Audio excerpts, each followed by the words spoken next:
It's a type of brain tumor for which doctors know a lot about treating if it's diagnosed in a child. But for adults, there's very little experience. One mid-state man has become a case study for this type of cancer, which he keeps beating over and over. Fox 17's Laura Faber has more.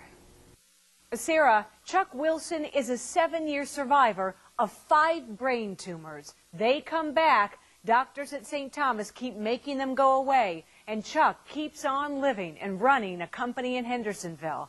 Tonight, his amazing survivor story.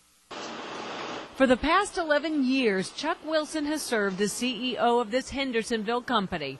Bella is his companion and guard dog for Nashville Wraps. As you can see, it includes everything from these cake-type boxes that are stacked to bags, ribbons. Not a job you'd assume a former Navy captain might do. I have to be careful how I say this because, you know, right now I'm making my living doing this and loving every minute of it, but I gotta tell my Navy buddies, well, I sell ribbons and bows. Give me a break.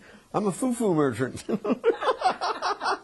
Chuck's office is filled with pictures of his family, his support system since 2001. I remember as clearly as if it happened this morning.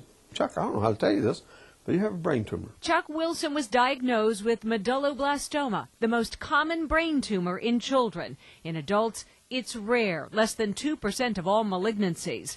Chuck had surgery, chemotherapy, and radiation, and was cancer-free for 5 years. But the cancer came back in an inoperable place in his brain. I needed to have wisdom in how to deal with this. I don't know how to deal with this.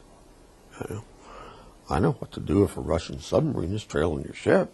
Chuck had 2 goals. He wanted his life to, quote, finish well. And he wanted his battle to be easy on his family. I didn't need to be healed. I needed peace. From that day until this, it is by the grace and peace of God that I still live and that I put one foot in front of the other. Doctors needed to find a new way to treat Chuck's first reoccurrence and 3 others after that.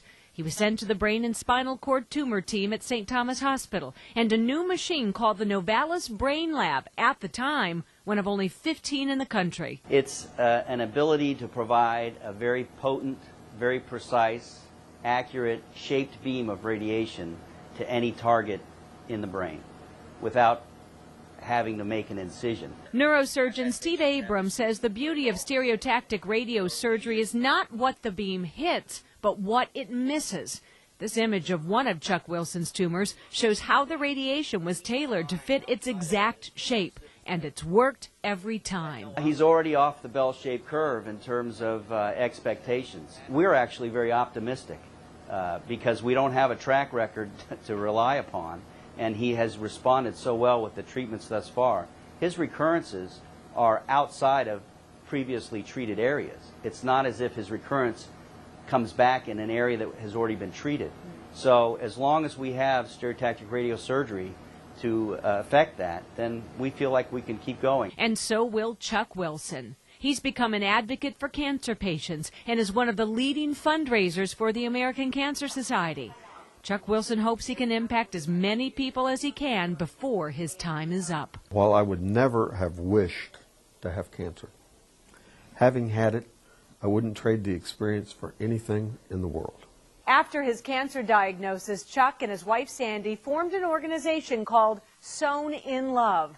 It distributes hundreds of quilts a month to newly diagnosed cancer patients.